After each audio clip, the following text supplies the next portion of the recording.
shot and they've got us in that sort of headlock position. So he's got me, sorry mate, you're right. I've shot and I've got to here, or I've shot from my single leg like I just did a second ago, but I was able to get to the side. Anytime you shoot and they guillotine you, your number one job apart from hand fire in the neck, your number two job then, is to get your body across his body.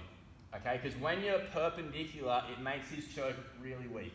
So remember, like I said before, he's trying to get everything here that way, like that. Okay, and when my whole body's over there, now the angle on my neck is way better. But once my body's over here, now when he squeezes, it's very hard for him to finish it. And so we're going to use this. This is a reaction that you'll often find when someone kind of starts their jiu-jitsu a little bit more, is when they get that guillotine, they just hang on to it. Yeah, and they're like, I don't care if he's across my body, I can still finish him. So you'll find people hold on to it much more. At the higher belts, you'll see people usually, as soon as they get across the body, they give it up. Or they try to sweep with it, because they know there's no point in trying to finish. Okay, so let's just say that he does hang on still here. So again, I want to have, when I'm in danger, something to sort of slow the process down. Now, what I'm going to do, I did land kind of like this. What I'm going to do is I'm going to find with my shoulder his neck. Sorry, I just put my hand in your mouth or something.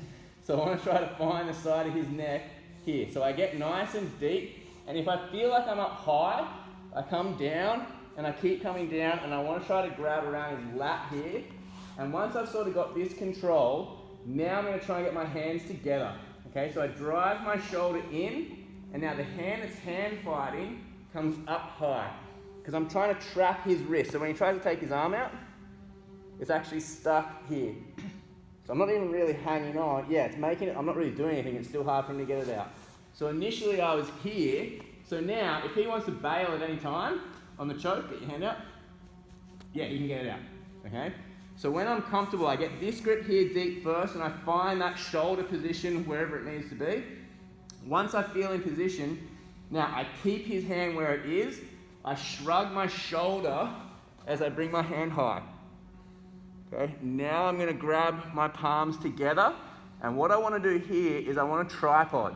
So I'm going to take my knees off the floor, drive my shoulder down, and all I do is look at his feet and lean. So I'm just using 100% body weight. I don't even squeeze. Like some people will squeeze and they're like this, and it might work. But if it doesn't, I burn my arms out in about 10 seconds. What I would rather do is literally just watch this. I don't squeeze at all. It might take a little bit longer. If I could stay there for 10 minutes, I don't care. It's using zero energy. Okay? So we shoot, bang, he gets the headlock. I get down to the ground, so I manage to jump, and I got to the side, but he's holding on. So I hold the wrist, because I still have to, pay respect to the choke.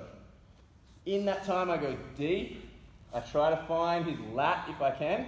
Here, I get that position. Now when I'm ready, I shrug my shoulder, I go high. Boom. Think about getting that high first. Now I go palm to palm. Once I'm palm to palm, post, look at the body, and just lean. Okay, you should be able to hold that all day on that long fluid. Okay, there's literally zero strength. So it's just, you just get in this position here. So once you've got, he's choking you, you find the grip on the shoulder, shrug, trap it first, grab. Once you come up, you just do this. That's all, like, you're literally just sitting here.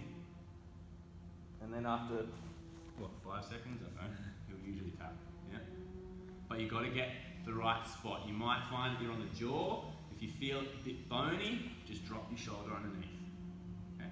Right, that's okay. So just start on side control, or you can do the whole takedown, it's up to you. If you want to do the whole takedown, they hang onto your neck, and then you do the Von Flu, go for it.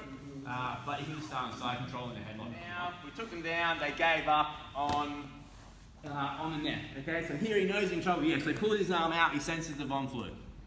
Okay, so this is where we'll often end up, is with our underhook and with our hand under the head here. What we're going to work tonight is a slight variation on this side control. It's sort of like a high side control, if there is such a thing. So what we want to make sure is that this arm isn't in front of us down here, because otherwise this technique won't work. So we need to be able to get that arm free. Let's just say it's in. Okay, a really nice way, just turn this way so everyone can see. So his arm's in front of my hip here. Okay, so I need to get that arm free to do the attacks I'm going to do. So a really nice way I can do that, if I can't bring my knees together and just push it out, because some people are too strong. Like I get here and it's just buried and I just can't get it in, yeah? So what I'm going to do is I'm going to walk towards his feet. So I keep my grip, I put my hip next to his hip, and I walk his hips away from me. As I do that, so keep this, so go flat. I'll go this way so everyone can see. So imagine this arm's here is tight, so I'm over here trying to free that elbow, right? When his hips are on the ground, he can keep it tight. But now, if you turn his hips away, watch what happens to his arm. See how it sort of lifts a little bit? You get this tiny little gap. So when I'm here, I've got this one under here, and he's got that in tight. If I can run his hips away, now it's much easier to get my leg back in, as opposed to just bringing my knee in and trying to fight like that, which you can get sometimes, but sometimes you can't. Okay, so if you can't do that, I run, turn his hips, and now watch, I push my butt first and then my leg back up. Now, once I get to here, what I'm going to do is I'm now going to come extra high. So I'm right up here. Very hard for him to get that arm back down to the floor now, because it's right up on my hip. Yeah? Now, in this position, I'm going to take my hand over the top of his head for the first technique. Alright, and what I'm going to do is, I'm now going to start encouraging him to roll away from me by changing my grips. So I was here, nice and high and tight. First one I'm going to do, come over, and now from here, he often doesn't really want to turn, or he thinks as he turns he's going to get to his knees and escape. So that's what I want. I want him to feel like he can do that. So I don't want to be super tight when I get that grip. Once I'm up here and I change like that, I actually don't want to be so tight, so roll onto your knees. Yeah, I don't want to do that. I actually want to encourage him. So I'm just going to let him go. As he goes, I'm going to hold his hip, start to push, and now I'm going to just come around this side so you can see, guys. As he rolls, that hand is now super deep on his neck. Okay, so the one that I encouraged him with, I just hold my bicep, I get my own hand under my head, and now I'm going to fall to that side. As I fall, I'm going to walk in towards him here as I squeeze. If you can, try to hook his body or a leg or whatever. Doesn't matter if you get over his arm, something, whatever you can get just to keep him in control and bend his spine. Okay? So we're in side control. I get nice and high on the head here. Control this arm while I change my grip over. Okay, now from here, I take this hand, so say he just stays flat, say he doesn't move, right? So if he's just lying there, I go over his body and I start to walk to north-south, and see I encourage him to turn. Lock, and now you can even just send him back the way that he came, and then finish from there. Or if he goes all the way to his knees, I roll, get him onto his side, and walk in and finish. Okay? So you've kind of got two options depending on if you get it early enough or if he gets all the way to his knees, you've got a plan B. So once more. So I'm in this nice high position here. I come over the head. So if he doesn't move, a lot of the time they won't move here. If he doesn't, my other hand goes across. I like to post it on his hip here, and as I go to north-south, I sort of push and encourage him to come up. Now, if I can lock it here before he gets to his knees, if I get to this position, what I do is I drop onto my hips so I'm facing his legs, like that, and then squeeze. If he gets all the way to his knees, here, I can try and take him back the way that he came, and then I can do the same thing. And again, if I can, I hook a leg and hold on. But if he gets all the way to his knees here, I'm going to roll onto my side, the other side, and now as I squeeze, I walk in and finish. A lot of pain on this one as well. Okay, so this is not just a straight choke, you will get a neck crank on that side too, but if they can handle the pain, they'll still go to sleep. Okay, so once more from the start, sorry mate, we're on the side. So I'm in side control nice and high up here. the nice high side control makes it harder for him to get me in half guard as well. Okay, because there's nothing there to grab. Now when I'm ready, my hand comes over. I can hold my own leg. I'm actually holding under my own leg here if I want at the start, like this. Take my hand out, post. I encourage him to turn. If I'm quick enough, boom, ball, wrap the legs, finish. Okay? Here, comes over, encourage to turn. If I'm too slow, he gets to his knees. I fall, walk in, and finish. Alright, let's have a go. Turn this way a bit. Okay, so nice and high up here like this. We want to try to reach underneath, pull him up and grab his lat here. So once I've got that, I can pull him in, I can put really good face pressure here. Like that, okay? When we do that, he wants to sort of take that pressure off, so that arm usually comes up, which means it'll be up off the ground, not buried in here. Now, once I'm in this position here, I'm gonna try and get this other hand onto his body. I can do that by kind of giving him space to look for an underhook, where he might try to get it himself, or in this position here, I circle my hand inside, push it down, then I'm going to try to get my hand out and just pin. Okay, so if I'm underneath here, say he's not trying to get the underhook because he knows his head's turned anyway, so he can't use it. So all I do here, come inside, I flare my elbow, bring it back out and trap. And I'm trying to push it down to his chest in here. Okay, but I do that without lifting up. I'm talking obviously, so I have to lift up a little bit. So once more without lifting up.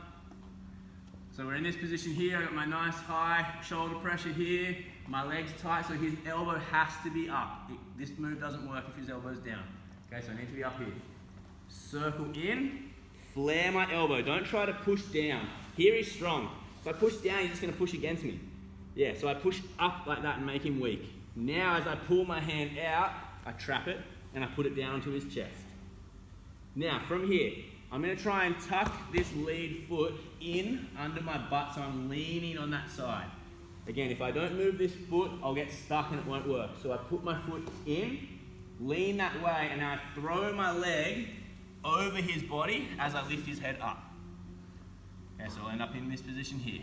I'm going to hold onto his shin, my shin or his head for now. And this is where most people stuff up the mounted triangle. They come up, they pull ahead and they're trying to do it facing their opponent like this. And they're trying to finish him here and they're doing all this stuff and it just never works. They cramp up, they hurt their own foot, they never finish him. Okay? Just like any other triangle, the most important thing is your angle. Okay? So, we're up in this nice high position here. Shoulder pressure is keeping that arm engaged. Hand goes in, flare, comes out and pins. So as I swing my leg over, before that, tuck your foot in. As I swing my leg over, I pull his head up. Like that. Because now it's nice and deep. Now this is the important part here. I keep that head up and I'm going to turn and face sideways. So I want to be perpendicular to him here. So I want my knee to touch the floor. Down, my head touches the floor. Now I put it so that my other knee touches the floor. Okay, so everything should be on the ground. Once I'm here, I pull the head up, lock my triangle, and once I lock the triangle, again, I get both knees on the ground. I twist. Now I can let go, and I should just be able to flex and finish. Okay? If I'm at a right angle to him, it'll come on. If I'm here, it'll never come on. Okay? I'm going to hurt my own knee or my foot. You also got that arm put under there. Yeah, you got that as well, yeah. So I'm in nice high side control. If I can, I've got the lat, got the good shoulder pressure here. Work my hand inside, flare the elbow, trap the wrist on the belly. Tuck my foot in. As I throw my leg over, I lift his head up. Here. Okay, now I turn 90 degrees, head comes down. As my head comes down, I can pull his head up, get it locked behind my knee here. Now from here, I'm nice and side on. I keep twisting. I get my finish or my straight arm bar, Americana, Kimura, wrist lock. You got all the options right there. But it's all about that angle, okay? When you get that head up, boom, you have to be like that. Head goes down, so your bum goes up. That lets you lock the triangle. Okay, so think if they're along that joint line there, I want to be 90 degrees. And then I finish just squeezing and arching it.